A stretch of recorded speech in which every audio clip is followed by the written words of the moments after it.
Welcome, you beautiful faces. It's the 17th of the 9th, 2025, which means we are over 75% of the way of the new year. So if you are one of them people that says new year, new me, if you haven't got yourself settled down, got yourself married, got that new car, lost that 10 kgs, congratulations. Statistically, you've failed. 2025 is a write-off.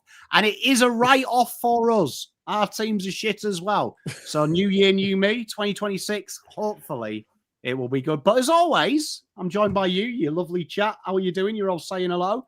Hello, everyone. And I'm joined by the ever-essent, the always positive, the happy. She's now disagreeing that Jai Simpkin is the best-looking man in AFL. Got Marnie from Kanga TV. How you doing? I've been better. I know how Fiona felt this time last week. So yeah, it's I had a generational crash out yesterday. I'm not gonna lie. I'm actually not gonna lie to you. Less about Jai, more about the fact that the captain wants to leave the football club. I think that's, and there is not a lot of information out there about Jai at the moment and this supposed request coming for a trade, or he's sort of evaluating his options outside of North. And so I think the less I know, not better. You know that saying, the less I know, the better? Not in this case. I just want to know everything, and then I can assess it properly. So being left in the dark is a scary place to be, but that's okay. Hopefully I have a good distraction from it for a while with you guys. So please play nice. I've got to say the Jai Simpkin one, the article was, I don't want to dwell on it because it's harsh. I'm not going to revel in your misery. But it was a little bit like the Jay Clark article. You were happy to revel in my misery last week. I didn't I never told Banter about Essendon last week, so clip me. But I will say this, it was very similar to the Jay Clark article that Fiona, will come on to that in a minute, had to go through, where it was incredibly vague without actually saying anything. It just said Jai Simpkin may or may not be looking at it. It reminded me of the lyrics to a Pulp song, I only slept with her because she looked like you. It doesn't quite make sense. There's so many, I don't even know where to start or how to kind of talk about it.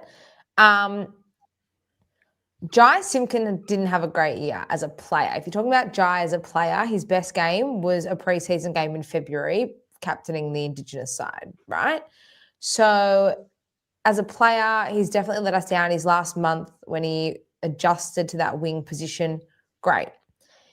When your captain wants to leave the football club, the captain, in theory, is meant to embody the heart, the soul, the spirit of the club. In North's case, resilience and this sort of never say die attitude. And so all of the rumours that have come out about Jai over the past sort of 24, 30 or so hours have kind of just been the opposite of what a captain should be and what they should embody. And so that, I think, is what I'm struggling with. North's taken so many hits over the past however many seasons, and Fiona probably feels the same way. I guess for North, the one silver lining in it, in comparison to Essendon, is that Jai's not our best player. Thank you, Marnie. Merritt is Essendon's best player. Thank you. So I appreciate that deflection. That's my silver lining and saving grace. But I just feel like maybe the universe has put me in this position, so now Fiona, we can help each other. Does it make it worse that he's got 4 years to run and that talk's still happening? Like if he was coming out of contract, you can kind of understand from a manager perspective, but the fact he's still got so long, I think that makes it maybe worse. Contracts don't mean anything. No, they don't. Now, which is a bit sad. Well, I mean, look, it's no big loss. I've never trusted Jai Simpkin until I was stood behind him. Just true story, in a Berwick cafe, and he ordered a drink, and the lady said, "Do you want full cream?" And he goes, "No, I can't stand full cream milk." And He asked if there was the light milk, and I was like, you either go almond milk if you're not drinking full cream milk, or you go full cream milk. So not captain material. Any man that can't go full cream is not responsible for leadership, in my opinion. So either go the almond, go the oat, maybe full cream if you're not watching your figure. It's not good enough, mans. If you're in Berwick next time, Pom, let us know. We'll grab an almond or a light milk coffee. Well, definitely, we'll do it. Why was I in Berwick? Well, look, legally speaking, I was visiting my sister-in-law. Off the record, maybe I was casing a joint. A touche. I'll let you know which one's the truth. One of them's true, one of them's not. I mean, scrap this finals preview. Just tell us more about that. Okay. Also on the also joining us, she loves playing the victim, but she hates people who do play the victim, particularly Zach Merritt. But she is our favourite. We love her. She looks pretty in red. She's always good value. The amazing, my co-host on the best show on TV, Twix Awards. That's a real show. The amazing Fiona, how you doing? I love how you just bookended that with a compliment and a very highly offensive slur. So thank you for that, because I have not just had a hard enough week. I mean, I thought this was supposed to cheer me up, but I've clearly walked into the wrong room. But I just want to say, I have been replying to the chat as like I would usually on a BomberBanter chat, like typing answers and replying to you guys. But I thought you guys were seeing it and ignoring me. But Pommy told me that you actually don't see. Only people who have clicked on to this show via our individual channels see our responses. So I'm not ignoring you is the point. But how am I? Was that the question? Anyway, I is shit. I mean, my bandwidth, my mental bandwidth is just like in the toilet. I've gotten absolutely no work done this week. My phone's blown up. It's a shit show of epic proportions. My rage has maxed out at 12. Let's just trade Merritt and do it on week 1 of trade day, October 6th, get it done, and let's move forward. The young guns are ropeable. They're fired up. They're guns themselves, and they'll take us forward, and we'll have some clear air after this. Yes, you're right, Matthew. He didn't come. He didn't actually come to the Twixlow. So the red flags were there. We should remove all of his votes from the Twix, I actually think. We should. Oh, actually, I will. He does not get a second. He came second. Yeah. We need to revote. The Twix votes. He'll win the BNF, but he will not win the Twixlow. And see, I knew. You see, you did. But I have got to say, I do like that excuse to chat. I didn't know I wasn't in the right chat room, which I imagine, should Zach Merritt not leave the club, that might have to be his excuse day one at Tullamarine, wasn't it? I thought I was texting you, Scotty. Didn't realise I was texting. I got hacked. No, that's only the excuse if you leak your dick pic in your account. Okay. Yeah. So, yeah, well, one thing, Marnie, that you just ride home on. Just go to sleep tonight very, very comfortably with your head on the pillow, knowing that your captain did not go behind your club's back and meet with an opposition coach who has notoriously, historically humiliated your club. So your captain hasn't done that. So in my eyes, Josh Simpkin is a saint in comparison to my captain. So you're good, babes.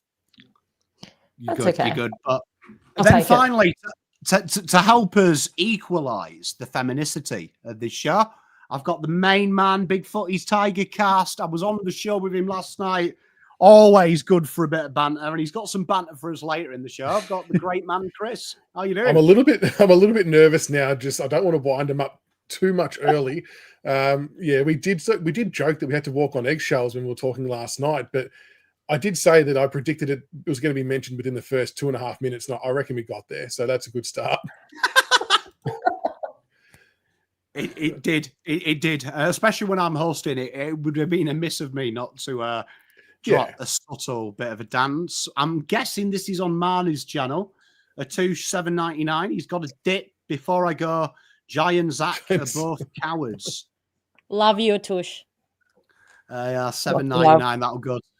towards the GoFundMe. I mean, I'm happy to sing Jones Racing. In fact, I'd be more than happy to do some karaoke than discuss Zach Merritt tonight. What's your go-to karaoke song from ABBA? If you had to pick an ABBA song. I actually don't do karaoke.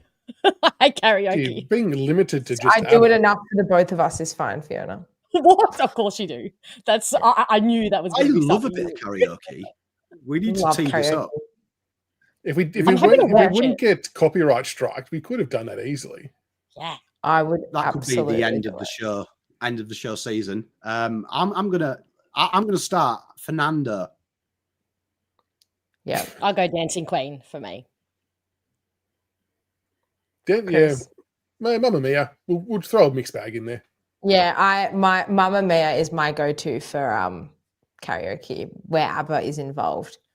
Also, Winner Takes It All. I think that's a really Winner Takes It All. I feel like is really just it's a bit topical for us. You know, the winner, the successful clubs take it all, and we're sitting here talking about what ABBA. Money is probably apt for a couple of supporters in here as well. Compare them together. Yeah, I mean, so we get around the copyright. We just got to. We'll just change the lyrics. Yeah, exactly. Yeah, I'm going to guess this. Look, using my crystal ball, I'm going to say this is a BomberBanter donation, $80. Oh, this is enough. Huge. Should be able to get some cream tubs anyway. Thank you. I mean, that's lovely, Chris, and it's much appreciated. I mean, the pain is real, so that helps. Thank you. Well, let's crack into it. So last week was an exciting week in the AFL world. We start off with... Was it? I thought only Essendon existed because that's all the articles that have been. Was there any football played at all? It was an entertaining game, wasn't it? And I'll start with you, Mans. You'll see the coaches' votes are on there in chat.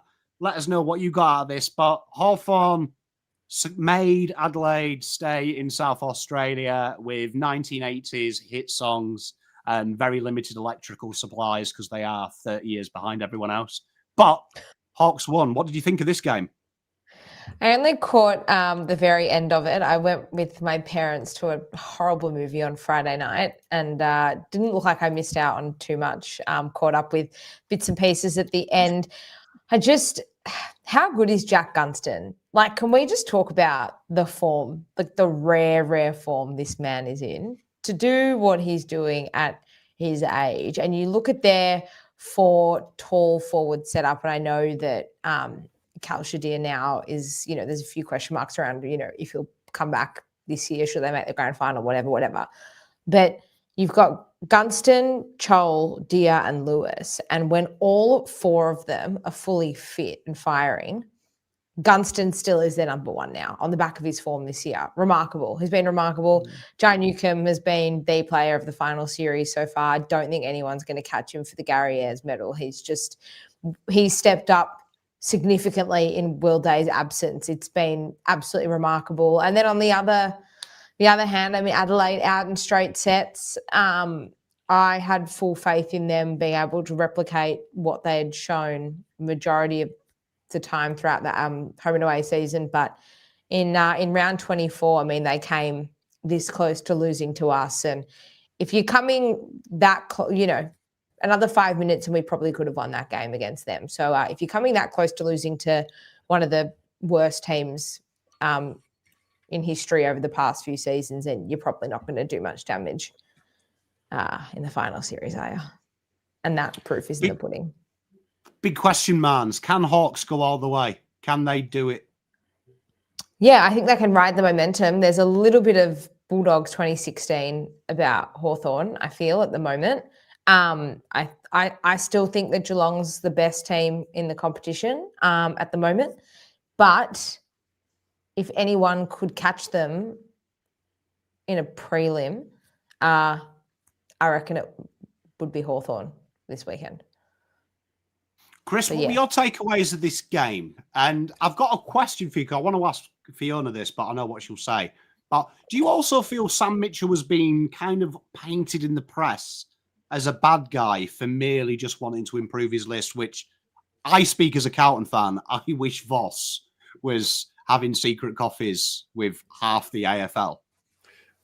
The reality of that is every club's doing it. It's just only a small percentage get caught. I mean, if anyone thinks that these trades happen when trade week begins, they're kidding themselves. All of this shit happens all the time. It's just, yeah, he was unlucky, but he owns it. He's not ashamed of being the bad guy. He doesn't really give a shit as long as he can improve his club. And I think as a coach, that's what you would want him to do as a supporter, which I know sucks for you, Fiona, given what's transpired. But I think, yeah, we would want all of our coaches to be ruthless, but the Hawks were super impressive. Yeah, I share the sentiment on Jack Gunston. You've got to remember, at the start of the year, he was pretty much cooked, and he essentially threw caution to the wind with his back and just said, if we're going to have one more year, go all out fitness-wise. If my back goes, and I'll retire. And it's held up pretty well. He's obviously feeling the best he's probably ever felt, and he's been super. I wasn't so sure how it would go with all the tools down there, but look, they had, 31 scoring shots. The result could have been far worse. They absolutely obliterated Adelaide. And like we said the week before, the pressure was all on them. And they cracked. Would Rankin have made the difference? Look, probably not. But again, their forward line just wasn't up to standard. And Battle and Barras did their thing. I thought Josh Weddle had a good running game again. And Jai Newcomb, as Marnes mentioned, was just phenomenal. The way they were getting the ball out, even in that first 2 or 3 minutes, was exceptional. And you know, I know they finished 8th, but it's not a traditional 8th. Like, they had 15 wins, which is normally enough to get you 4th. So they are a genuinely dangerous team in finals, and the wave of emotion is real, and they are a big threat this week for the Cats. They are indeed. And Gunston, he just seems to get better, doesn't he? It's an interesting... I don't think anyone would have predicted it at the start of the year. I agree with you there, Chris. No one was talking about Gunston, but shows you it is an old man's game when the pressure comes on, isn't it? Well, he and Bruce did the same thing. They're in the same. I know Bruce obviously unluckily did his knee in the VFL game, but they both just cautioned to the wind. They were there essentially as mentors to help guide these young Hawk forwards into the next phase of football. And they've ended up playing reasonably good roles, more so Gunston than Bruce. And I think that's taken an immense amount of pressure off the other Hawks forwards, because I just can't see a world where at the moment, like, I can't see Chol performing at that level on a consistent basis. Lewis has been out of the team injured. And Kelsha Deer as well, who I think is going to be a really, really good player. But they really did need Gunston to do what he's done in order for them to be where they are. And he stood up. It's been a super year from him. Fiona, I'll ask you, right? When Do you I have to talk about this team? Look, I know you were cheering on the Crows, but does what Hawks have done, which I think we can all admit here, incredibly impressive, considering there was rumours that they'd stripped the list back way too much of experience when Mitchell comes in. Does that give you a little bit of hope with the situation that you find Essendon in, that it can turn around should you stick to the plan and put the club first and your ego second, which I do believe Hawks did, because I remember doing videos at the time. Even Hawks fans hated what they were doing. They felt like they'd stripped back too much. I mean, that's intangibly, yes. However, Essendon's in a very different situation. Hawthorn, even though they stripped the list back and cut a lot of their premiership heroes, they were coming, their foundation, their slab, their base was a very professional, successful, positive culture. Essendon are coming, we've stripped it bare, and we've laid a very, very raw foundation here, and we're trying to build a culture from decades of toxicity. So the reason why Richmond have done so well already, and people are comparing, Richmond have gone ahead of Essendon this year already. Well, it's literally not a apples and apples comparison. It's orange and apples. Essendon don't have the culture that Richmond have. So we're starting from scratch, rebuilding the list, but rebuilding the culture. Look, it doesn't give me hope, because I know how much work we have to do. And from the Hawks' point of view, I mean, just on the Jack Gunston, I mean, there's so much tape on this guy. He's played for years. Why is he not played and manned up better? Why is he's got a crook back? He's 40 years old. Why is he not bodied more by defenders? I was watching last week even the against who they play in the qualifying the elimination final, GWS. Yeah, I was watching how they were defending him, and then again, Mark Keane and co against Adelaide, and they just give him so much freedom. What is it? Is it like a respect your elders situation? They don't want to go near him or put extreme body on him. I don't know, but I just think he is very smart. You're right, Heels, but you've got to be smarter. And I think if he's got the smarts, then you outbody him and you force him to be stronger than you, and he's not going to win that battle. I think his key is movement. He's always on the move, and he doesn't let the defenders settle and get body. And just those small shuffling around movements while the ball's coming down, Mark Keane just found himself getting way too lost in the contest, and that caused the separation. So it's just a crafty old trick, really. But yeah, he does it so well. He plays, I've said this before, he plays how I want Tom Lynch to play, albeit there's a bit of a size difference. But it's much better than just standing there putting your hand up saying, kick it on my head, and let's hope and see what happens. But his movement, my argument is his movement is very transparent. It's exceptional, but it's very transparent. It's because he's done the same thing for years. He doesn't stick to what you know and what you do well. And he did that at Hawthorn in their premierships. So I can't compute that these clubs in Adelaide who finished first of the ladder and have been really solid in all lines didn't put a bit more work into him, given that he's been, really good for the Hawks so far. So, yeah, I in terms of the question that you're going to ask in terms of Sam Mitchell, I think the issue with him is, and Adam Simpson said it best, is that every club is doing it. You're talking to captains, you're talking to everybody, but the utmost respect is taken in those situations to ensure that it does not come out. Now, this was leaked, and there was intent with this leaking particularly, and I don't know what the Oscar Allen leaking, how that helped anybody in their situation, but this was intentional.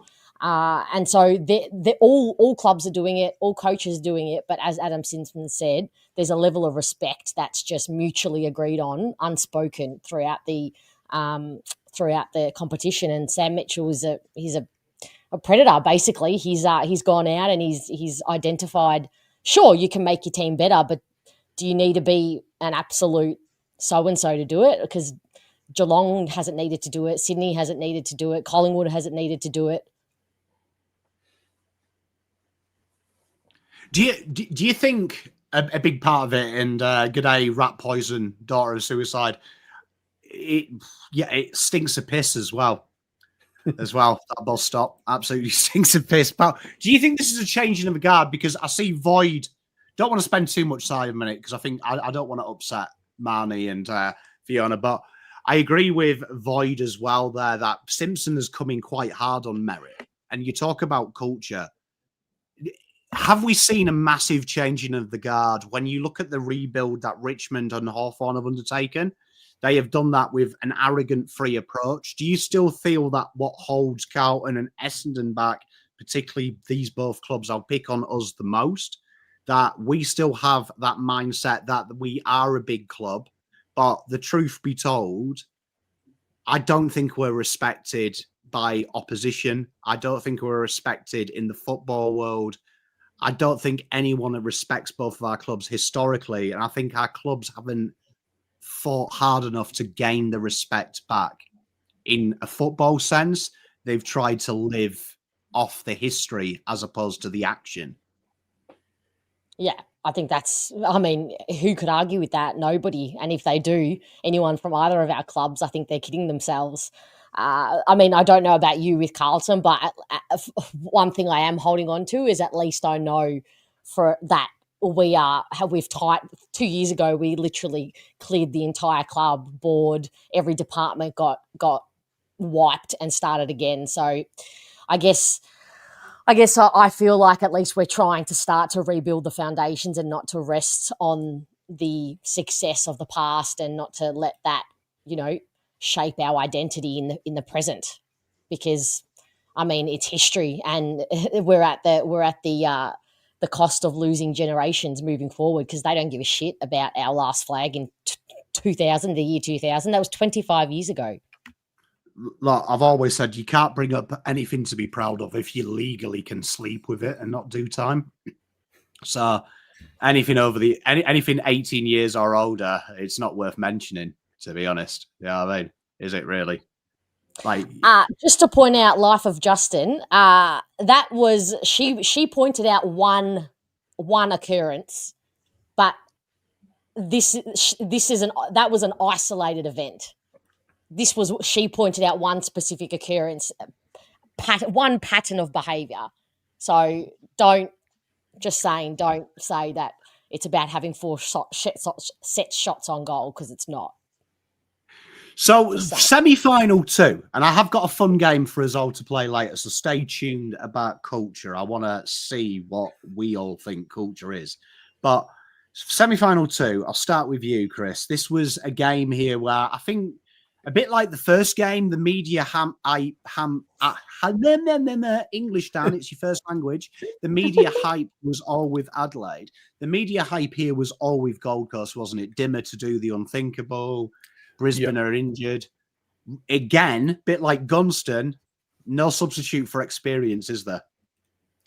No, exactly. No, I guess a lot of people then start to say that did Gold Coast play their grand final in the first final to make it through this far? But look, it was a surprise to get a Q clash nonetheless, but the Lions just reigned supreme with their experience. I mean, Kai Lohmann bobbed up with a pretty fresh haircut and kicked 3 goals. Zach Bailey, I think we spoke about their smalls probably having to get to work to kick a score, because Logan Morris, despite how good his season was, I don't think yet can be relied upon in the cut and thrust of finals to perform at a high level, even though he got 2 goals himself. But it was just all one-way traffic essentially, and they dominated from start to finish. And Gold Coast will be back, make no doubt about it. But I think the Lions are they limping through? I know they were pretty comprehensive, but they obviously lose Lockie Neal, which is a massive out. Charlie Cameron's probably not firing on all cylinders, so there's a couple of question marks on them heading into this week, which would make things very, very interesting. But yeah, the good teams always find a way to win. Do you find that the most disrespected coach in senior football is Fagan? Because this game again proves why he's so talented. He loses Neal. He brings in the young Ashcroft to play that role full time. Dunkley goes mammoth to protect Ashcroft. Ashcroft did what he wanted. The rotation in that midfield, playing with lesser players like Hipwood. I thought Ty Gallop did a very serviceable job being a foil for Logan. He can adapt quicker than anyone, can't he? And I don't think anyone gives Fagan that respect. Last year, when Kiddie Coleman went down, season was over, game over. He changed it. He seems to be able to roll with the punches smarter than anyone else. He's gotten better in that area. Like, honestly, before they won the flag, I very much was of the opinion that I didn't know whether they had the mental strength to overcome that hurdle. They just kept falling short and sort of choking, if you want to call it that. But since they've gotten over that, I think he's been able to confidently pull a few more levers. You know, even if someone like Hugh McCluggage bob up with 33 touches and 10 clearances, and they've just got the depth within their side now that they can do different things that can impact, like bringing in the Big O to play as well, which I thought was an interesting move given they still kept Darcy Ford in, but it still seemed to work okay for them. So I think they found themselves in a good spot. It's just going to come down to, can their smalls and mediums perform again at a high level this week in a prelim? I agree. And Fiona, is Cam Rayner fast pushing for the title of the most irritating human being in the world that we secretly love? I mean, I can't take him seriously as a villain because he's got such a baby face, and he doesn't have a punchable face like Ginnivan or Watson or a couple of the other more bitey ones in the competition. But I really love him. I think he has the ability to. I think he's a tough matchup too, and I think he's got the ability to get. I thought he was pretty good in this game, but I think he's got the ability to get under an opposition skin too. I agree. And, I think there's a lot of character in Brisbane's side, isn't there? I feel like the media, and Travis, my main man here, I know he's a big Lions man. I do feel like if the Brisbane were Victorian, I think they would be, there's like this media propaganda that everyone must like Collingwood. I feel like the media want Collingwood to be likable when they talk about them. Yeah. I feel like Brisbane would be that if they were Victorian. I think they would be like pushed as everyone secretly likes Brisbane. Yeah, I think it's a complete mirror of their coach. I mean, I have not met anybody who dislikes Chris Fagan. And to be honest, I don't know if I'd trust anybody who says, nah, I'm not a fan of Chris Fagan, because it's dad or grandpa, whoever, whatever phase you're in life. Like, it's just, I think his team mirrors who he is, just like a certain brown and gold teams. A certain brown and gold team mirror who their coach is, but or most of them, some of them do anyway. But yeah, exactly, and they play for him, and you can tell he's the kind of guy. And I believe that Cam Rayner and Fags are very close. So I think he loves. I think a lot of them love playing for him, and I think he's getting the very best out of every single one of those players at the moment. I mean, I'm pretty worried about Charlie Cameron. He's very Charlie Cameron-like at the moment. And because they're so down, in other areas with Lachie Neale and the experience he brings, and even though Hipwood doesn't bring a great amount of years experience, he's still one of the more experienced. And I think Charlie Cameron really needs to step up now. He needs to, enough's enough. He's gone. He needs to be not a leader, but he's played enough games and enough big games to impact and to help those around him. I agree. And Marnie, the Scottish handbag, Hugh McCluggage, he was sensational this game, and I'm glad to see him in the votes. I felt like the media don't give the Scottish handbag any respect. He's got a great surname as well. I just feel like he keeps flying under the radar. Like, it's crazy to think that this was his first All-Australian. But aside, Brisbane, they've got so many stars at every line that often you could forget one here nor there. And what I think makes Brisbane so successful is I think Fags just has so much trust and so much faith and instills that into his players to get the job done. Talk about Charlie Cameron, he trusts that in time, and time is running out, I understand, as we move into the last 2 weeks of the season, but he trusts him to get there eventually, and hopefully this weekend for Brisbane, that's when he can make it happen. So I think that's I think with Fags, he trusts and respects his players as much as they do him. So I think they probably, majority of them anyway, find ways to step up and play for him and to lift and all that sort of thing, which I think is a really important thing with success. I think having that, two-way relationship, trusting the process, trusting the system, trusting the personnel to get it done.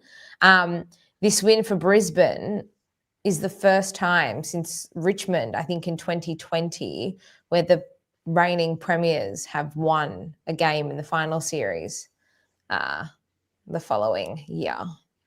So for the past 4 or 5 seasons, the reigning premiers have not won a final. Most of them haven't even qualified. And the couple of times they have, the D's went out in straight sets. It's quite remarkable. The year after their premiership.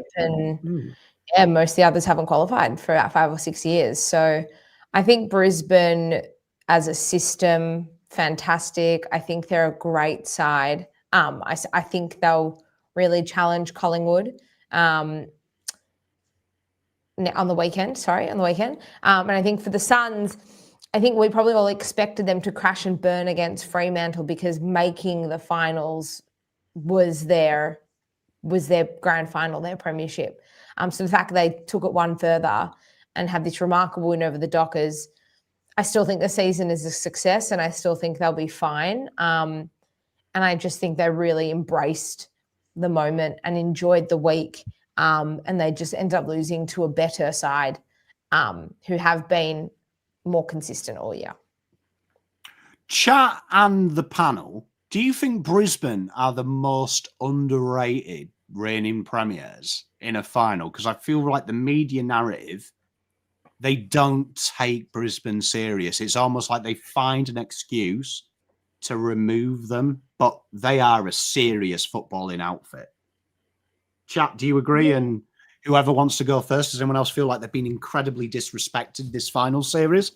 Well, don't forget they made the grand final in 2023 as well. They made it. They lost by 4 points. It was one of the best games I've seen for a very, very long time as a neutral. And then they did it so easily against Sydney last year. I think it's been, again, this like 5 or 6 year period since Richmond, 2017 to 2020, where we've had one team be so dominant. Over the past few seasons, like we know that Geelong's always there. We know that Sydney have been always around the mark. So maybe we just don't feel like they should keep going back to the well, because it's been a while since someone new has come out of the frame and done it, probably since Richmond. I agree with this. I think the injuries this year, particularly the later injuries, have put doubts in people's minds for Brisbane. And when you've got a couple of stars not 100% firing, that it all culminates in a bit of doubt, and the interstate element. But they did have a pretty strong year, in fairness. I think the worry about injuries is valid, though, and not having Joe Danaher too. I guess there was a bit of an unknown of how their forward line would function without him, with how pivotal he was. I personally wouldn't have had a lot of faith in Hipwood to carry that forward line anyway, but Logan Morris steps up in the home and away. But we were kind of talking about this at work today as well, that of the final 4 teams left, it almost feels like that a lot of people, if you were to rank them in order of most likely to win or the most dangerous, that Brisbane seems to be at the bottom end of that 4. And I don't know whether it's a reflection of Brisbane and people underestimating them, or if it's a reflection of how good all the teams are in the top 4, or a combination of the two. But no, the Lions definitely deserve to be where they are. And I think, if nothing else, it just shows how much quality depth they've got and how well they're playing as a complete unit with the 1 in, 1 out policy, like what all the good teams have. They're just shown that they're not super reliant on any player type. They can cover for pretty much anyone. I agree. I do think that when we watch finals, no one ever talks about it. I hate it as well. Finals experience, but history proves being there and doing it and the know-how. We saw Adelaide, we saw Gold Coast. Both of them looked very overawed when it got hard. And I do think this week it showed, you could see Hawthorn had been in this elimination situation before last year, learned their lessons. They looked a lot more comfortable in the heat of the furnace. Adelaide played like a team that had the world on their shoulders.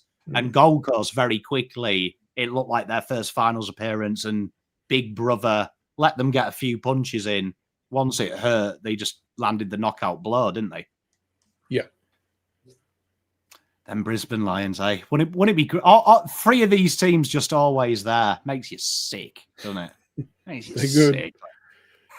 Well, you can't talk, Chris. Yeah, exactly. Chris, leave the chat, please. I'll just wait in the green room, shall I? You know what I mean? Like, to be good at football. To be good at football. Well, I mean, what does that mean, please? Please explain what that concept is about.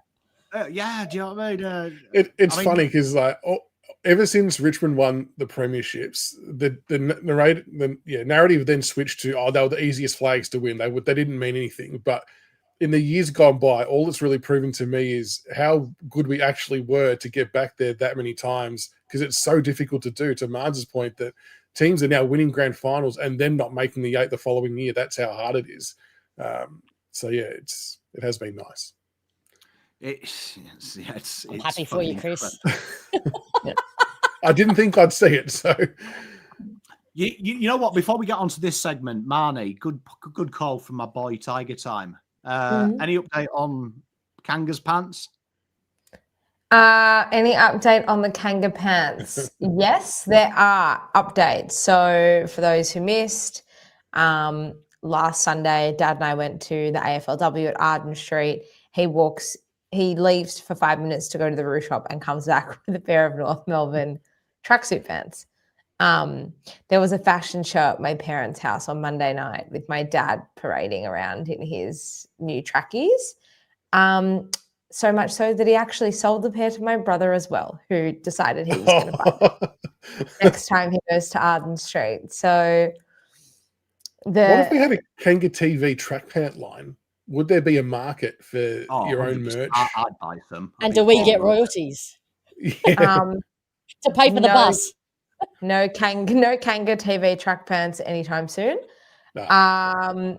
Just the caps for now, but we'll see. Well, I mean, I also heard as well, which is quite amazing. Here is the beautiful Marnie. Look, they're very honoured that she took a picture with the second most famous North Melbourne. You look. I was very disappointed though. Where's the track pants? I don't know if track pants are appropriate attire for a best and fairest event. If anyone knows otherwise, let me know. Maybe I can come with you to the Carlton BNF, whenever that is, as your date, Pommy, and I'll come in track pants. Yeah, can I just say, here's an honest promise. If Carlton ever win a flag, I might be an old man by that time. I'm already old, but I will buy some Carlton track pants. I'll break my rule. Oh. Could you imagine if that photo was with Simpkin? Just quietly, I just thought I'd throw that out there. Imagine if that was the photo. Oh, she probably. I do think she uploaded one and then quickly deleted it when the news. You know what I mean? Not quite. No photos with Jai. No photos with Jai, unfortunately. Well, I mean, look, you know what's going to be sad is when Charlie leaves, I am looking forward to doing a video of ceremonial burning this thing. I was going to say, what are you going to cut his head off? Like you can do a live show. Voodoo doll, like put pins in it and stuff. I honestly, I've got a load of Charlie merch. I've got a signed Guernsey and stuff. I will burn that shit. Genuine gospel. Out of sight, ceremony. And talking about some more Charlie merch, and then you need to get the sage, get the sage into the studio. Pom, just get all that bad Charlie's you out. Lucky there has never been any merit paraphernalia anywhere near my place.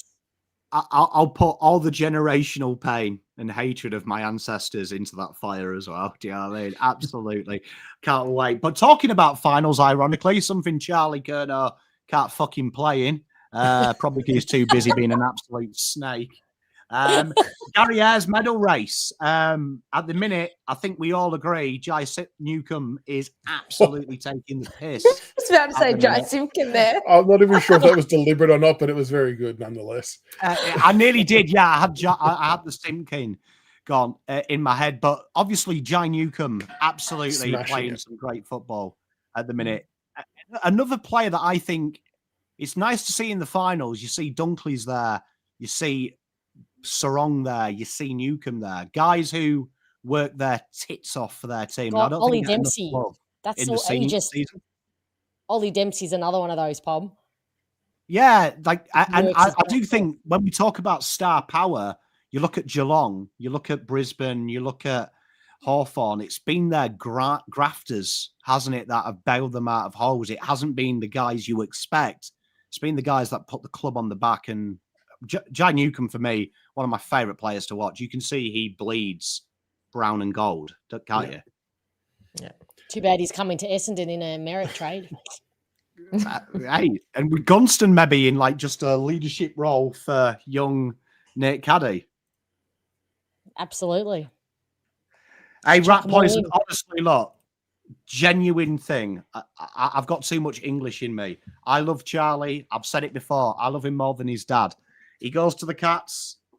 He's dead to me. But because I like you, I hope you look after him and he goes well. But genuinely, I'll sleep like I do every night, angrily on my right side.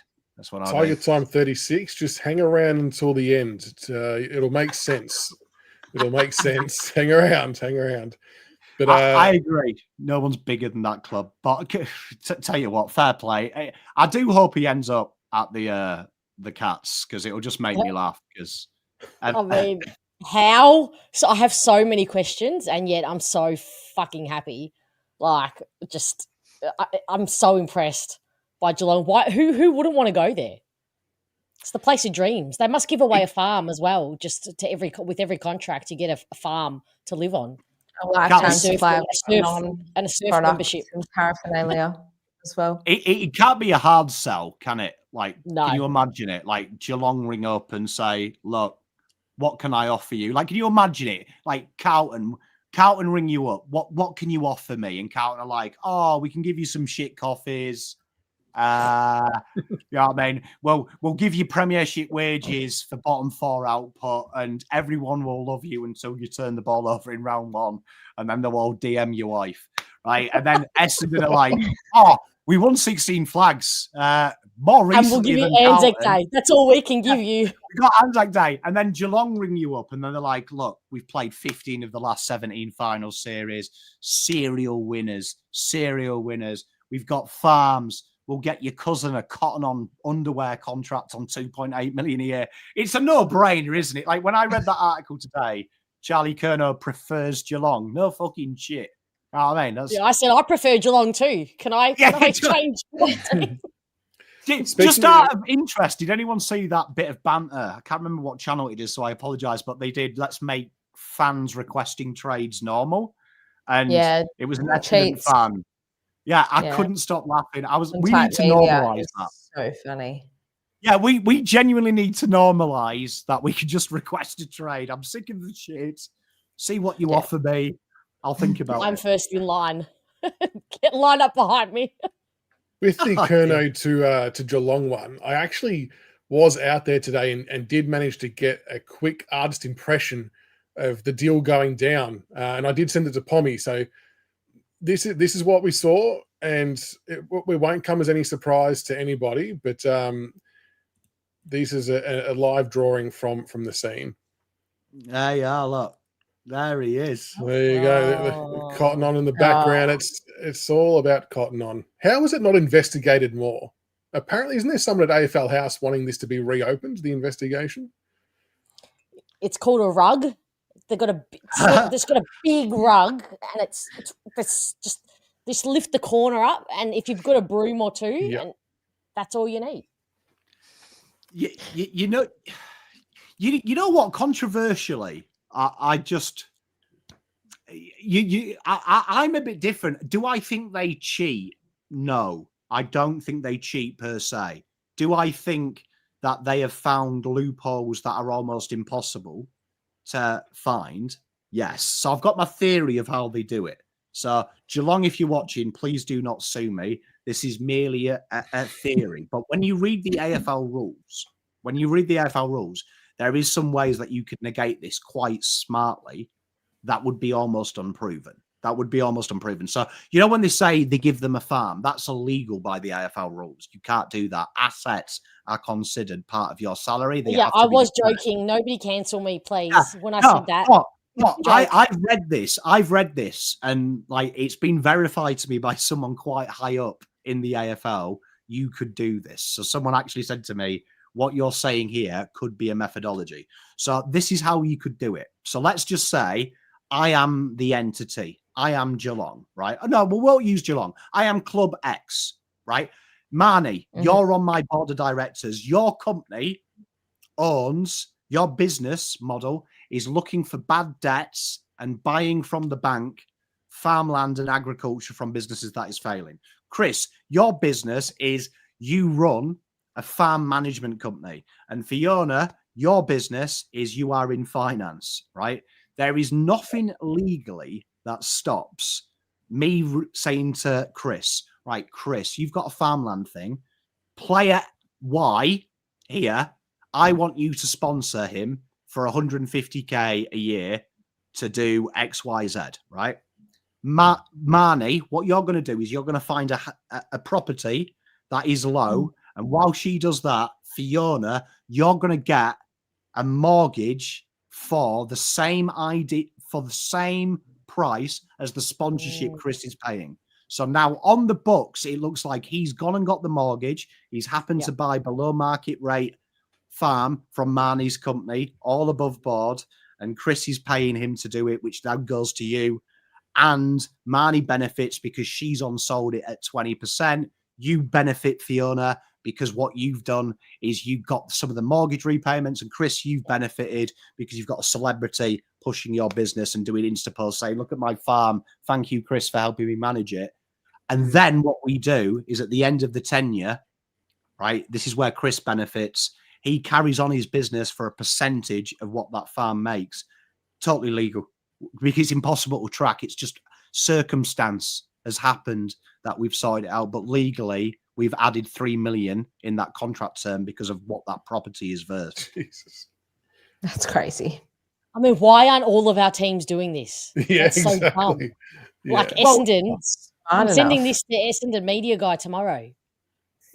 Genuinely, it's fascinating because I always say, but I don't think it's cheating. It's negating the rules per se. But there's an old saying in golf: only stupid people get caught, right? Only stupid people cheat, right? There is many. When you read a golf rule book, it's one of the most sophisticated rules in sport. If you read it there, you can get a free drop from just about any situation if you understand the rules. There is so many contradictions and loopholes. Like, you can argue enough. If you're intelligent enough, you'll find a loophole.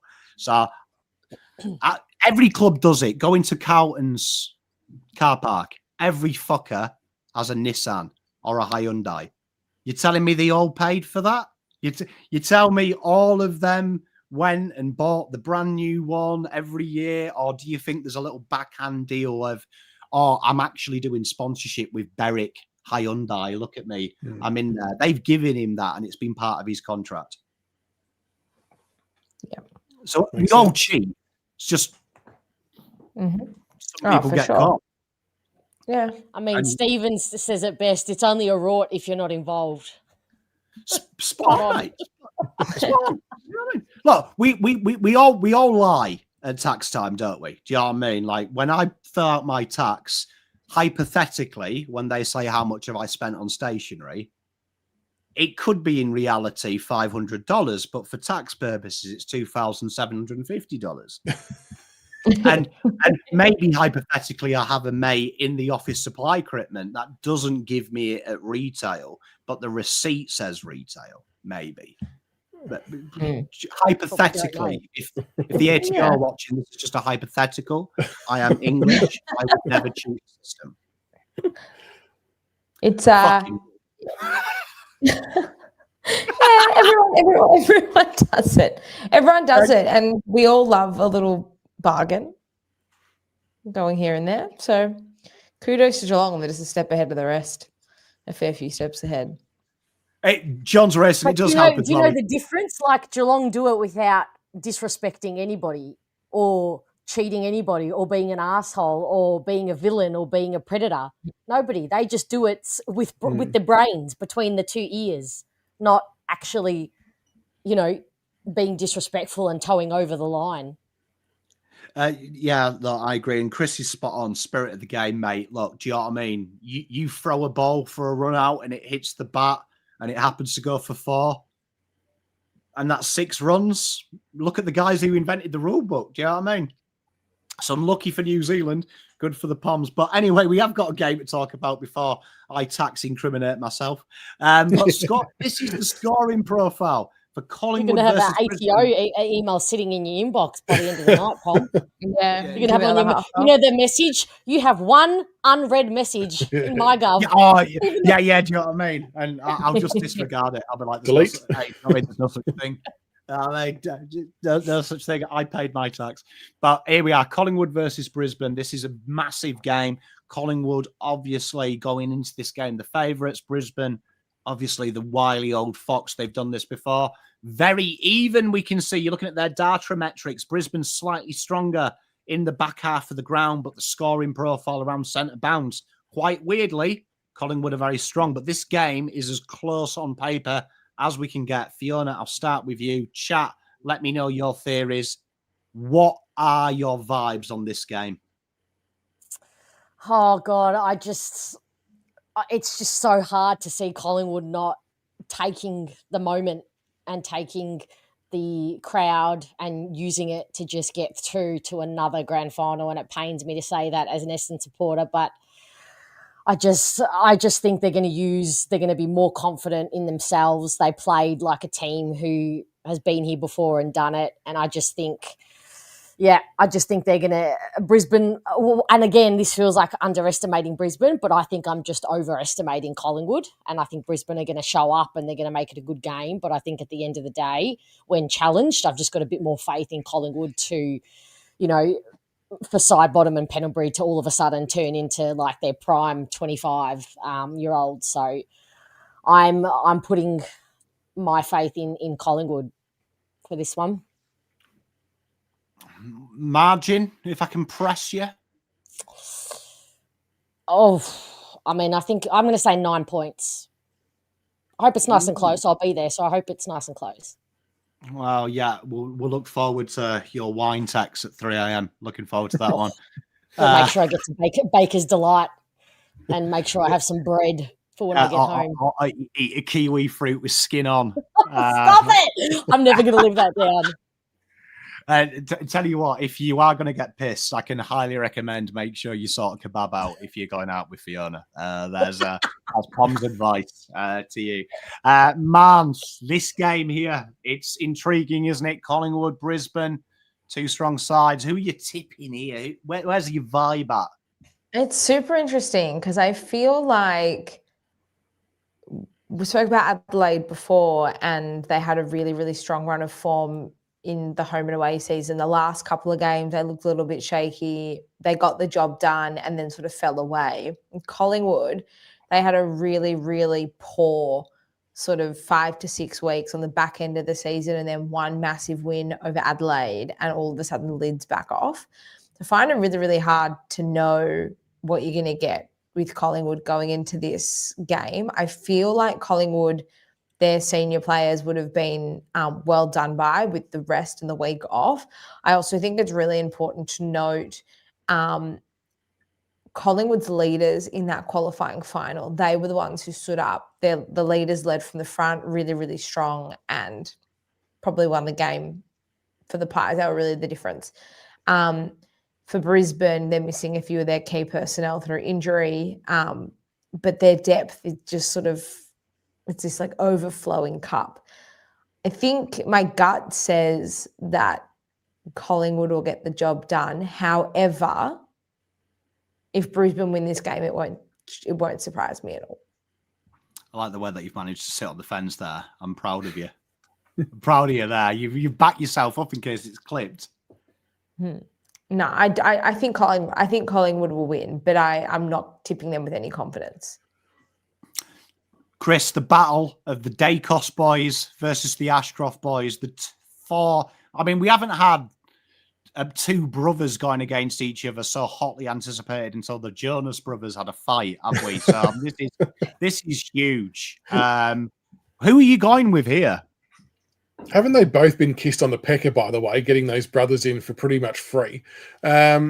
It's going to be fascinating. I mean, Brisbane are going to go into this, I think, with an edge of confidence about it because they did knock them off by 27 points at the G in round 21. So a lot about finals is believing you can win on the road anywhere, anytime. And having done it recently against the side they're playing will be good. But having said that, the Collingwood team does look a little bit different this week than what it does in round 21. So I think McCreary's playing this time is a big forward pressure.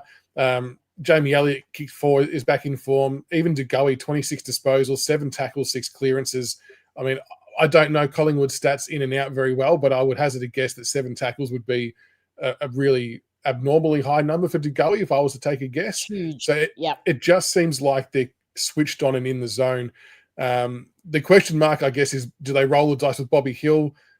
It feels like they're leaning towards no, but it's going to be a cracking game. And I suppose, interestingly, with Brisbane last week, they won the clearances against the Suns 43-25. And the Suns, with players like Rowell, Anderson, Tuke Miller, typically hold their own pretty well in there. So for the Lions to sort of smash them in that regard just shows how well they're working at the coalface. And they took 115 marks, which is well above their average. So maybe they're looking to go a bit more uncontested, try and sort of spread sides and play a little bit of keepings off. But yeah, I think Collingwood's defence might be a little bit too strong for the Lions' tall forwards, but the battle of the smalls is going to be fascinating. Like who Quaynor takes, does he go to Charlie, does he go to Rayner? It's going to be interesting. But I reckon the Pies are probably in enough form to get the job done by about 12 points, but I reckon it's going to be a very, very close game as well. It's a fascinating one, isn't it? You know what? I'm sticking with the general consensus, and to be proven wrong when we could do this show next week and Brisbane have won by 4 goals and they're back in the granny. But I think the Pies, there's something about the Pies at the minute, and I know we love Fagan and we've blown a lot of glaze Brisbane's way, but I do think there is something about the Pies have been anonymously confident going into this. I mentioned it at the end of before finals started. There was a scary calm that even though their form was bad on paper, there was a belief that we weren't seeing that they had. I just think I think it's destiny that we're going to see the Pies Geelong in the grand final. I just feel I never fell for their bad form. I continued to tip them because it almost felt like it was on purpose, like a fake to be underestimated for the entire year. And that's what their game last week, it really felt like. They've just been having the blindfold over the entire competition and they're just like, nah, we've been here all along, ha. So I think they're just going to come out firing, and Howe back, I think Hugh is huge. McCreary, again, huge. And I don't think they're going to be putting their bodies on the line for this. So there's going to be no question. I think they should absolutely play Bobby Hill. I watched some of the footage, pardon me, of him at training during the week. And I think he looks, especially, I don't know, but maybe you shouldn't think this way going into a final, but at the other end of the ground, Charlie Cameron's not in great nick. So I don't know. I just would be playing him. Yeah. You mentioned Bobby Hill. Everyone knows in chat, even though he's a Collingwood, he's my favourite player. But the big story this week, obviously, is the return of an Indigenous small forward. Easily the best small forward in the league. And I'm sure Ratush will join me. 2 more years, Jesse Motlop. Look at the AFL. Fucking proper footballer is Jesse Motlop. Proper footballer. A man's man is Jesse. Sending my love to Jesse if he's watching. I'm sure he's watching this while he's in Bali. What else does God do? Watch his Uncle Pom. But the next game is really intriguing. I think this one is there, isn't it? And this is potentially. I think there's a dynasty growing in Hawthorn. There's a dynasty growing in Hawthorn, but there's a dynasty already there in Geelong. Right? There's a dynasty already there. And this is a real battle, isn't it? It's the big battle. It's Joe Biden versus Donald Trump. It's 2 old men headbutting. One slightly senile. One looks like he cheats at golf. This is really it, innit? I'll let you decide which is Biden and which is Trump. But this game here, you can see the stats heavily in favour of Geelong. And I think this one is where stats are deceptive. I think in game, this is hard to call, isn't it? The scores from turnover, that's so deceptive. That's the worst one. That's not reflective of the Hawks' power at all. It's crazy, isn't it? But what's your vibe on this one, Fiona? What is your vibe on this one when you actually really want to know? If you put money on it, who are you putting it on? If I knew how to place a bet, my house is going on Geelong, and my mental health.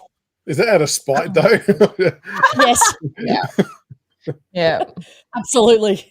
But also they are very, very good, and I will also be at this game. And if you think you got drunk text after that game, after the Saturday night game, well, Pom, oh man, there might be no coming home for me at this one. There might be.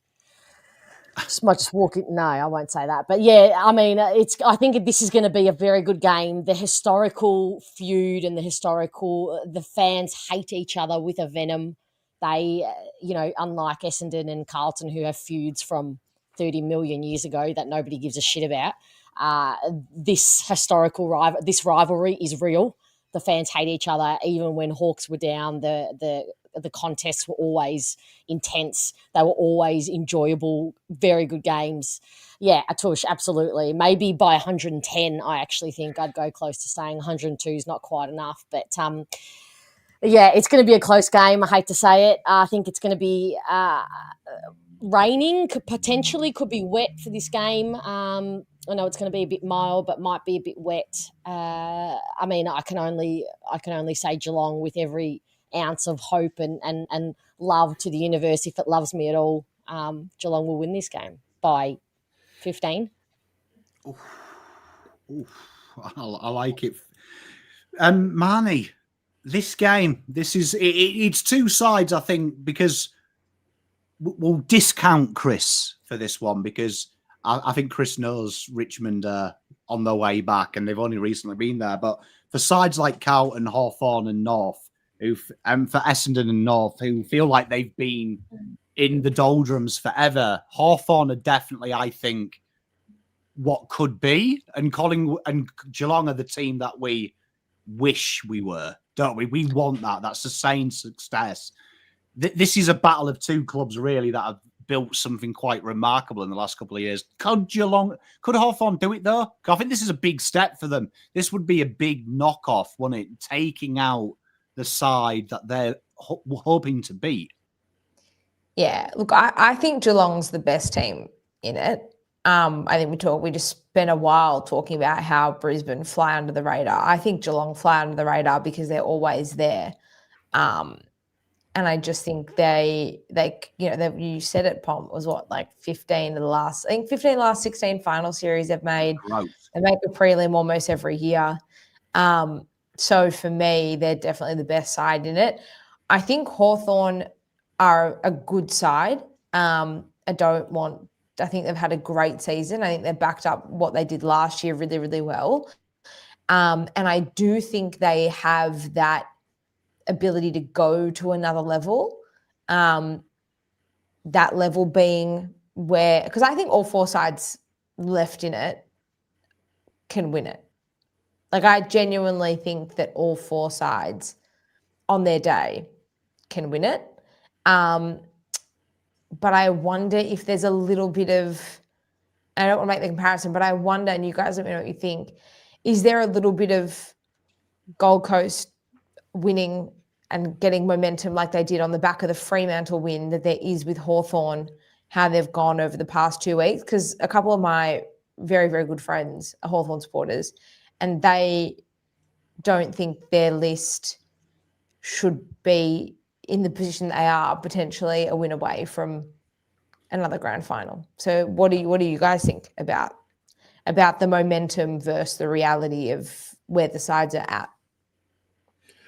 I think they may be judging themselves a bit harshly. Like, even when we were winning in 2017, for example, we weren't the most talented side. I don't think you need the most talented side to win the flag or deserve to win the flag. You just need to be playing the best football that suits your players and your game style. And Hawthorn have seemed to have got that art down pretty well. But missing someone like Will Day is probably going to hurt a little bit this time of year, just a bit of grunt and X factor. But the Hawks, I agree, they can definitely go all the way. They're riding a really solid wave of emotion. And I think they can challenge the Cats, and I think the Cats will be equally as nervous about facing them. For me, this game's going to be all about the marks inside 50. So in the previous finals, Hawthorn had 17 marks inside 50 against the Crows, and then Geelong had 21 marks inside 50 in their qualifying final, which are both quite high numbers. And a lot of that comes down to players like Ryan Myers, who has those really little deft kicks, so Hawthorn have to put some work into him. And Tom Stewart is the other player I think that Hawthorn need to try and put work into to stop. If they can curb the influence of Stewart and Ryan Myers, I think that will give them a good shot at winning. But their run and gun style holds up. It can sometimes be ugly and frenetic, but it seems to get the job done for them. There's something about them in both sides. I think, it's fascinating to watch both sides play their best. I think Marnie might be right. I just get a feeling it might be a year too soon for Hawthorn. I think they've made progress. I just think in this game, we've seen the finals, haven't we, Chris? Like the around the ball work has been huge.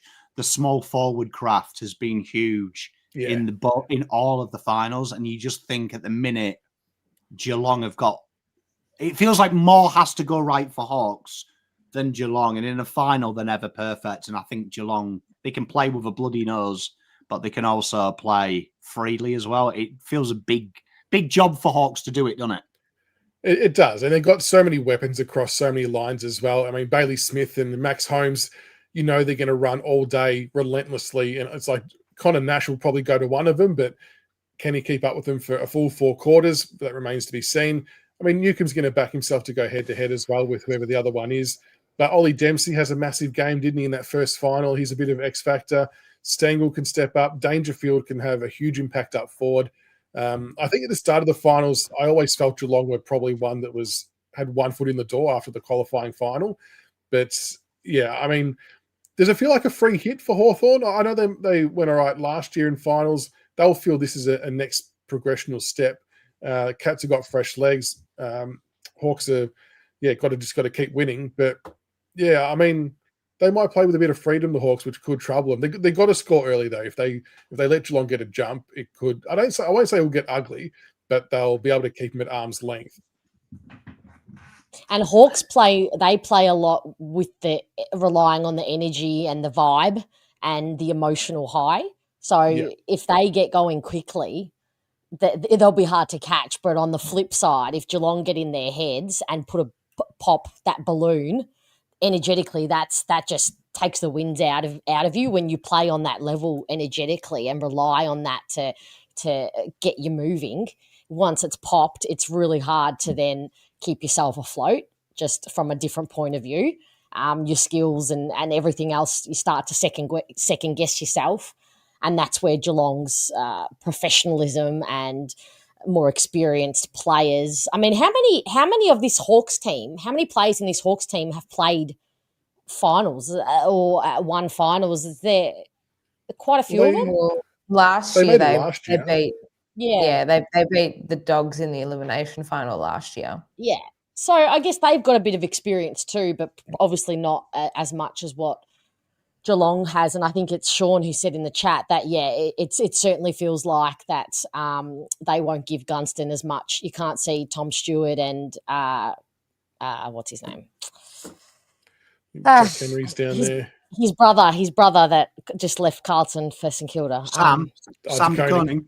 DeConing and co, they're not going to give Gunston and the others down there as much freedom as what we saw Adelaide and GWS do. So I think they'll be going to work on and that's where Marbia Troll and Mitch Lewis, if he plays, that's where they have to get dangerous. They can't just let the Cats defenders get on top of Gunston and blanket him. They've got to get on the move and try and hit the scoreboard early as well. But I reckon the matchups are perfect. I reckon Geelong have incredibly good matchups for Lewis and Troll. I can't see. Well, I know you can't shut them all out, but I just think Geelong are stacked down there. I do find it fascinating. I think Geelong and Brisbane are definitely the two teams that I think have been underrated in this competition, because I feel like we have the conversation about Collingwood and Geelong for the last 5 years. Too old, too slow. Life will catch up with them. And it hasn't been proven true. Then I feel like Hawthorn are probably that ugly duckling in this group that I think detrimental to them. They're called the Hollywood Hawks. The media's coined that term. I think they're an incredibly hard-working side as well. I think what they've done in a short space of time, like Sayers made a great comment, they didn't spend very long down at the bottom of the ladder. And that's testament to, I think, why Rat Poison asked, why does everyone hate Geelong? Everyone hates Geelong because they're just incredibly successful for 15, 16, 17 years, and no one else can get it right. We do have a real weird media vibe, don't we? That we seem to hate excellence, but then demand it all the time. And I think Hawthorn, they'll go into this game. And I don't like the free hit term, because I think they'll think they can win it. And there's no doubt Sam Mitchell is telling them, you can win this. They deserve to be here. I think over the last 2 years, what they've done is nothing short of remarkable. And they're probably the only team, I think, out of the four who can say, we did this the right way. Like, we have not taken any shortcuts. We hit the draft. We did what you were meant to do. We recruited at the right point of time. They're a benchmarker, I think. I think it's phenomenal, because the myth is, isn't it? You win the flag, you spend doldrums down the bottom of the ladder for 10 years, then you come back. I think Hawthorn have proved if you actually calculate it, you can do it if you're brave. And they're only one win away from being fourth. Well, you go, Chris. They're only one win away and some small percentage from being fourth too. So they're definitely no mugs when it comes to playing good football. Not at all. I mean, so in round 6 last year, we played Hawthorn, and both sides were 0-5 going into that game. And the trajectories of the two sides since that game could not be further apart. Unfortunately, I'm on the wrong side of that trajectory. But, shit things do happen to good people sometime, and that is just an example of that. But I think the biggest thing, and I find this with Collingwood as well, Sam Mitchell has this team believing that they can do it. And I think that Craig McRae in 2023 instilled that same bulletproof mindset in Collingwood. And I think that's what carried them through 2023. And I think the Giants had it in the second half of last year when they were sitting sort of at an even ledger, the halfway mark of the season. You have to believe you're good enough to do it, because that's going to get you so much further than ability or what the team's like on paper. I think that's going to give you a team first mentality to be able to propel you forward. Geelong know they are that good because they have been for so long. Brisbane know they are that good because they won the premiership last year and they made the grand final the year before that. Collingwood, they had that mindset instilled in them when Craig McRae came, and that drove them to winning the flag in 2023, and it's probably got them to where they are now again 24 months later. So for Hawthorn, it's very similar to what happened with Collingwood in 23. I think Sam Mitchell has them believing and knowing that they actually can do it and they are capable of doing it. So that's what I think the difference is with Hawthorn. I think that could take them. That's the mental edge that I think would work in their favour. But will that be enough against Geelong's professionalism? I'm not sure. Before we finish, I want to ask chat and I want to go around everyone. Out of these four teams, being the opposition, right, being all four of them are teams that aren't ours, which team would you rather be right now? If you could switch and be a fan of, which team out of the four do you feel you would? Would you be looking at Hawthorn, who potentially are going to be a long-term prospect? Geelong continued success. Collingwood, they're going to have to rejiggle it, but they're going to be in there. Brisbane, which team would you feel would give you the most happiness if you could switch, and why? Start with you, Chris. Oh, sorry. I mean, based on all of your deals and workings, I'd say Geelong. I'd feel the most happiest with the money I'd be able to get. They seem to just give players money to deliver flags and finals performances. Well, not so much flags yet, but they are on the cusp of it. But the Richmond part of me doesn't want me to pick Geelong, so I'll say Hawthorn. I think for longevity, I'd say Hawthorn. I just think that they're going to be similar to the Cats long term, and they're going to be thereabouts for a long period of time. An exciting list, and I think they're only going to keep getting better and better. But yeah, it's a pretty impressive crop, to be honest. And as a few people put in chat, how are they going to get better and better? Well, they might have an acquisition that could head their way in the off-season that might improve their midfield. But as people have said in chat, as much as I suppose supporters from a lot of clubs shit can Geelong for a whole wide range of reasons, you can't help but honestly be in awe of the way they go about it and keep themselves in this position year after year after year. It's the benchmark for a reason. And even though they haven't converted a lot of this dominance to flag success, they've still been at the point end of the season more often than not. And yeah, you can't help but respect it. I'll rephrase the question for those who are thinking I'm saying switch teams. Imagine there's a world where I can wave a magic wand and they become North Melbourne Carlton. That team is just, you totally envelop them. And it's like we've altered reality. Carlton is now Geelong. Carlton is now Hawthorn. We've got the back room. We've got everything set up. So you can get away of your rivalry. Fiona, which side would you love Essendon to encompass out of these four teams? Oh, Cats, without a doubt.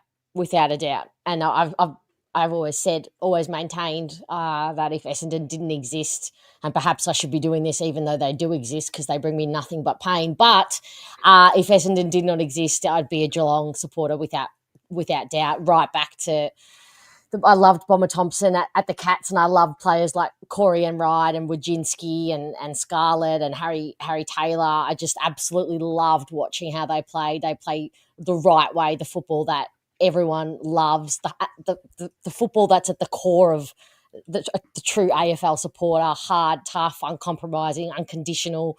I think it was M. King who said in the chat that, players at Geelong all take unders for team success. They embody a team first, not individual accolades, not individual score sheets, not individual ascendancy. They don't care. They want success together. They want it on steroids. They want it multiple times, and they're uncompromising in that. And any player who does not fit, any player who doesn't fit that mold, they don't care. They just they don't even have to get rid of too many. Who's the last player that actually actively wanted to walk out of Geelong? They don't.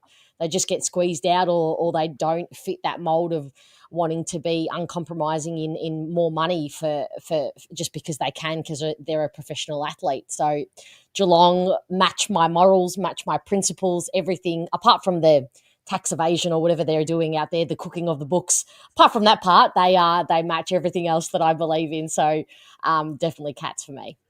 It's not tax evasion, it's shrewd financial management. Excuse me, sorry, yes, alleged as well. Let's just be clear. Yes. Please don't sue us. Mans, which team would you like to encompass at North Melbourne? I feel like dirty even having this conversation. I'm like panicking, thinking about not going for North, which is so fucking sad, man. I got to get a life. I think Geelong as well. I do love Geelong. I love Jeremy Cameron. Like, imagine the pleasure of supporting Jeremy Cameron as your own player every single week. I would do it just for Jez. But I think what I like about Geelong is there aren't. Very good. I would pay good money for that heels, by the way. So would I. I wonder if Geelong can fund the stream. But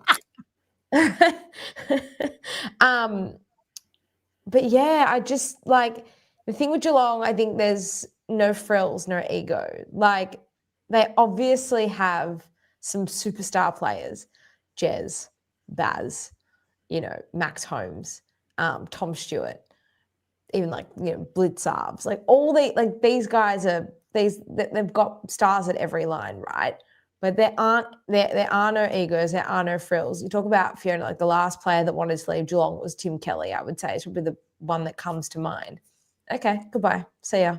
And that was, and he had some extenuating, like, medical reasons for kids and family and needing help and stuff. So yeah, but you're right, exactly. Yeah, it's just like they're not fast. They're also really creative in the way they find their talent. Like Tyson Stengel came from nowhere, Lawson Humphreys came from nowhere. Like, you know what I mean? Like, I think they've created an attractive proposition out of something that maybe traditionally isn't so attractive. So I know that's a bit of a boring answer going with the rest of you, but I'm happy to be a North supporter any day of the week anyway.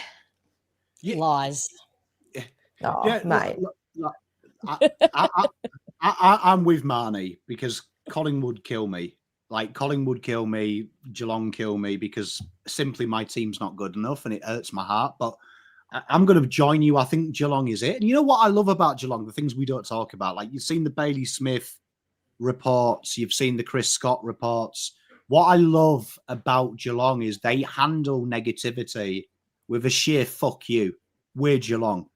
And the arrogance isn't arrogance per se of lots of talking. It's arrogance by sticking together.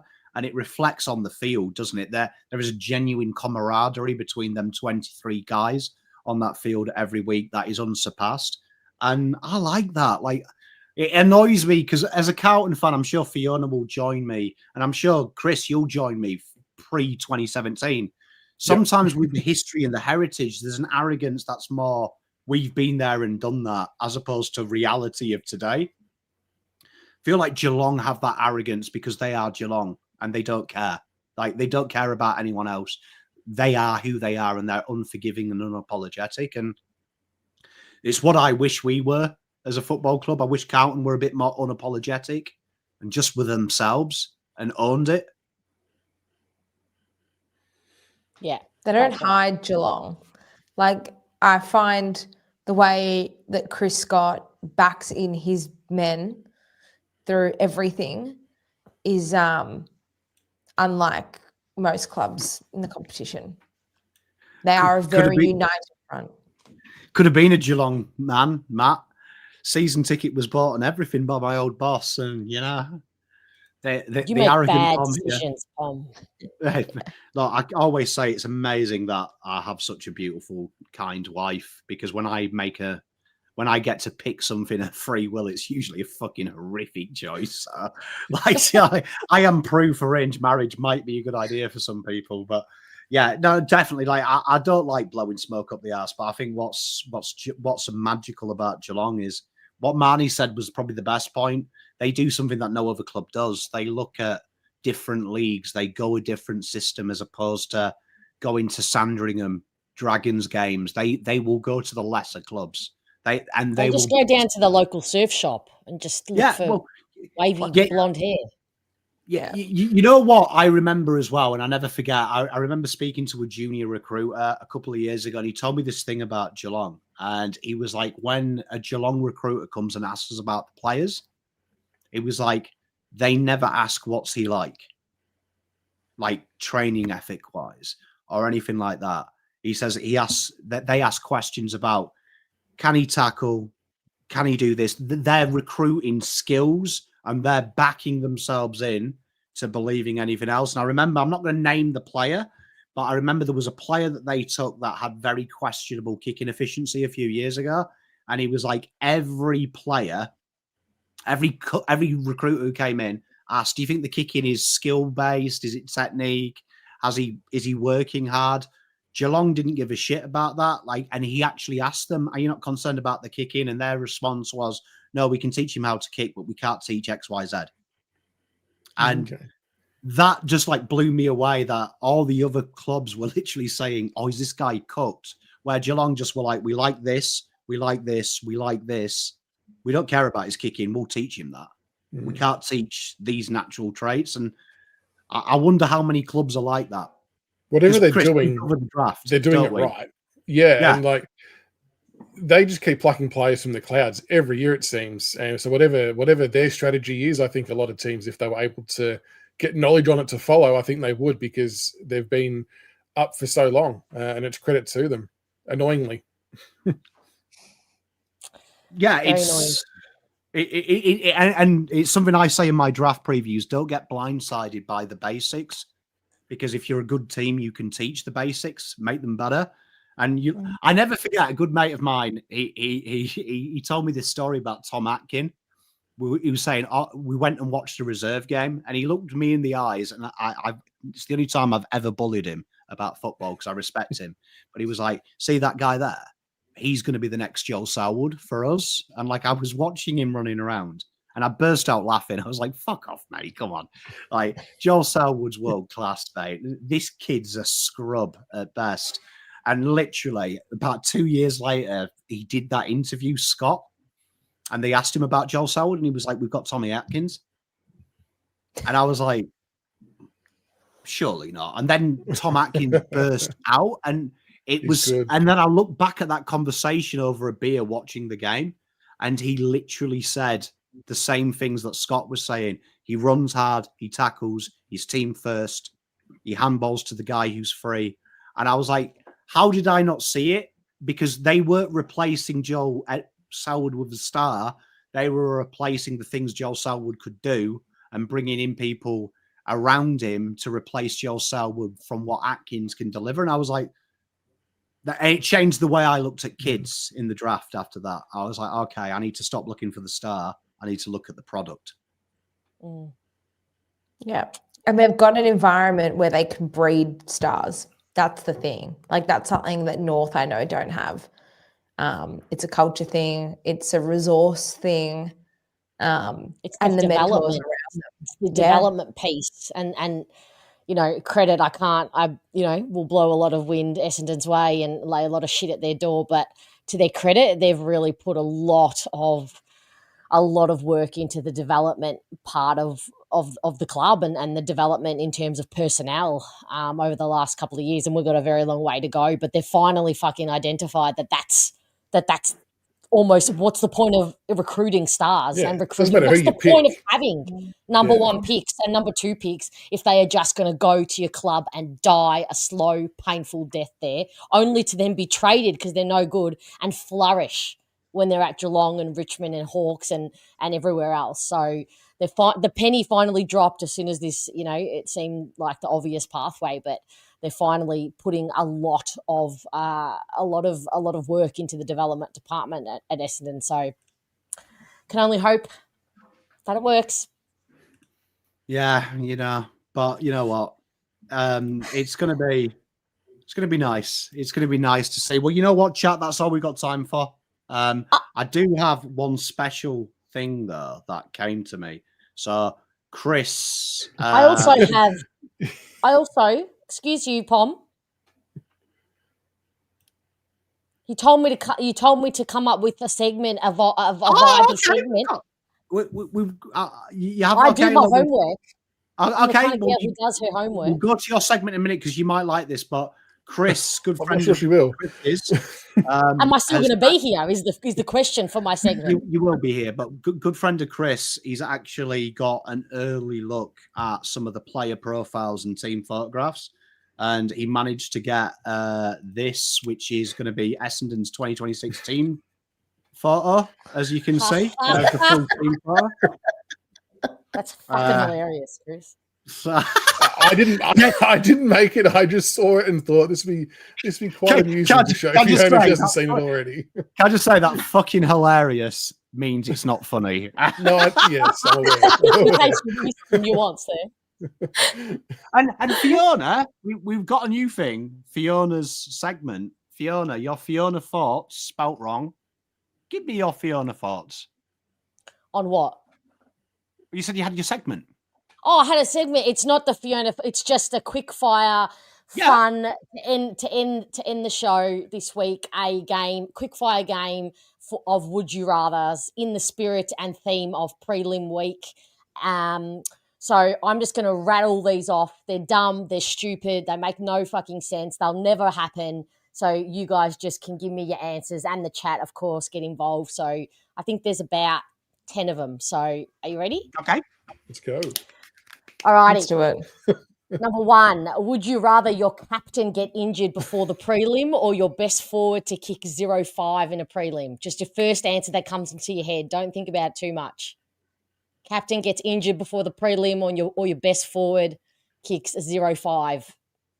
Come on. I'd have to say best forward. Best forward kick 0-5. I've already experienced our best forward going 0-5 in finals, so I'll go captain getting injured, see what that looks like. If our captain gets injured, we've got Samson Ryan rucking in a prelim, which I don't think is going to work out very well for us. Okay. All right. Our best forward kick 0-5. Our second best forward's Jack Darling, so fine. Okay, so you're all good to go with that one. All right.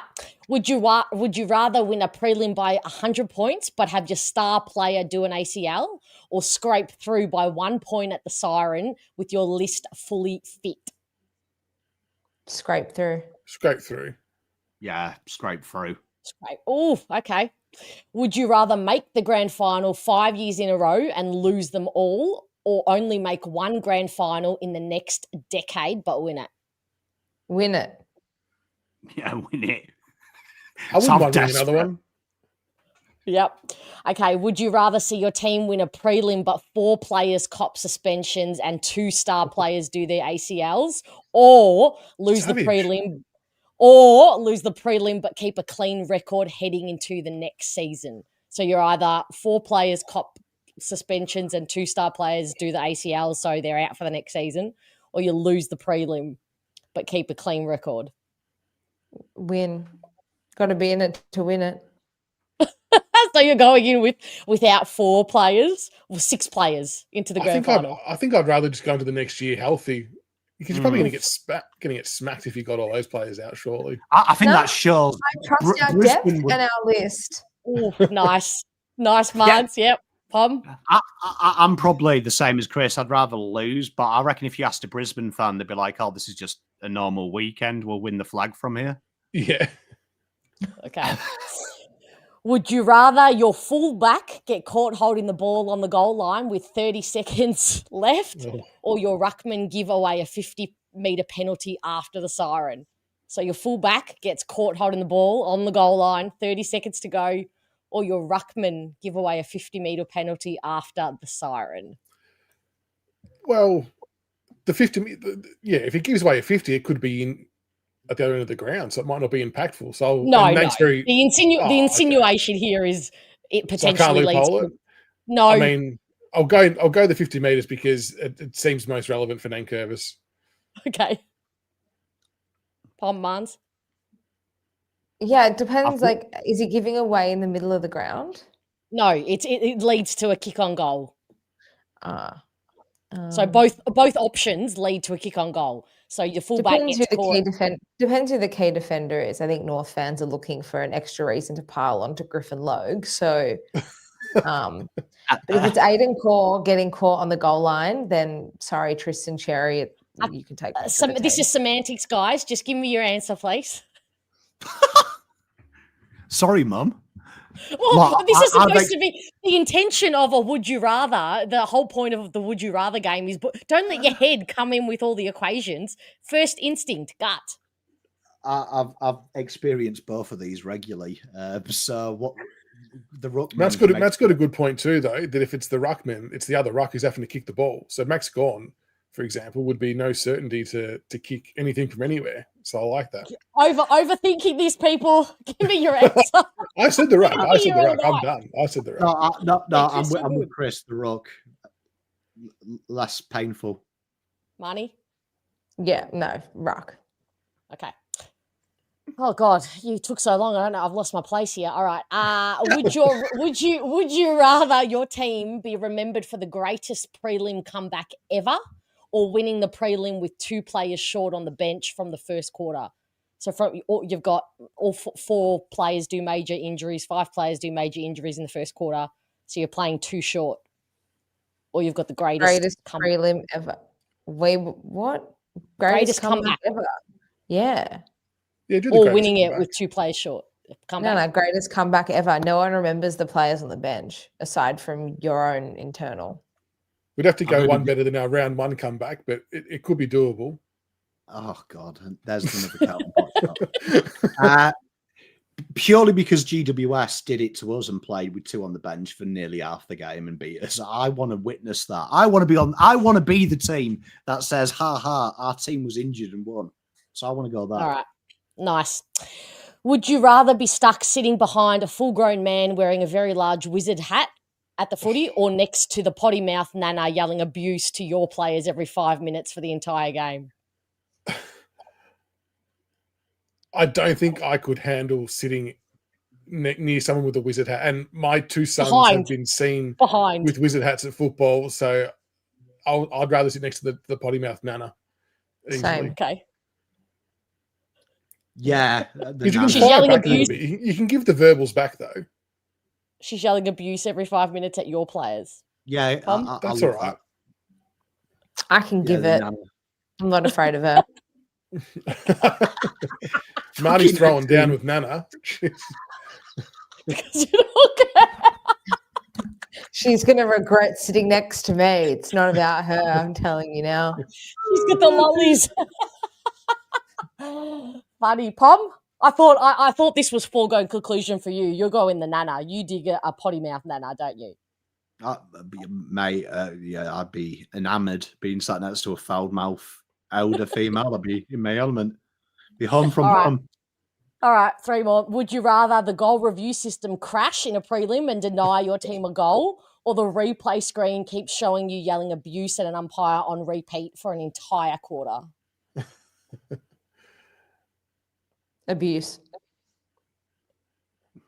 You'd rather have yeah. Well, if we're winning, I'll take it. Yeah. You're on the big screen, 100,000 at the G. I'll take one for I'll take one for my team. If need be. Publicity is good publicity. Be up on the scoreboard.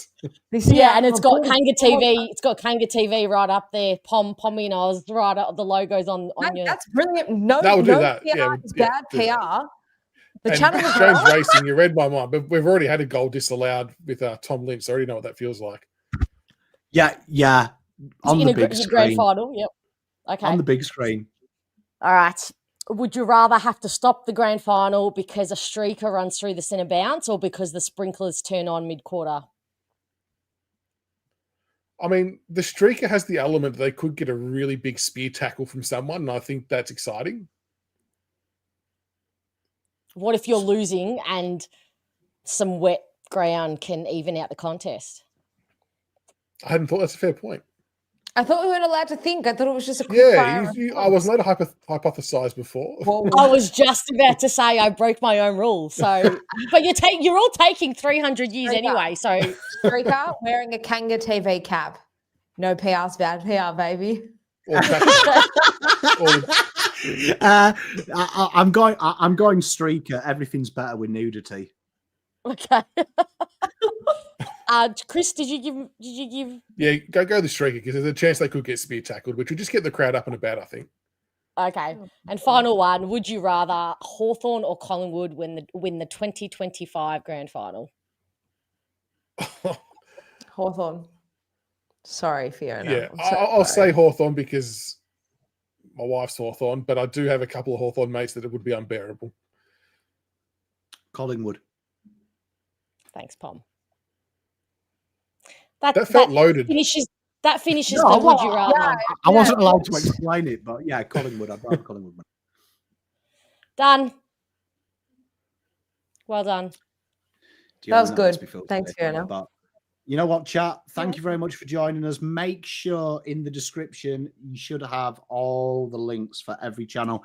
Make sure you like the stream on the way out. Make sure you subscribe to whichever content creator you're not watching. All four of us release great content with varying degrees of humor, so please give us some support. We'll see you next week for the final preview. So look after yourselves, everyone. Enjoy the rest of your midweek, and we'll see you next Wednesday. Toodle pip.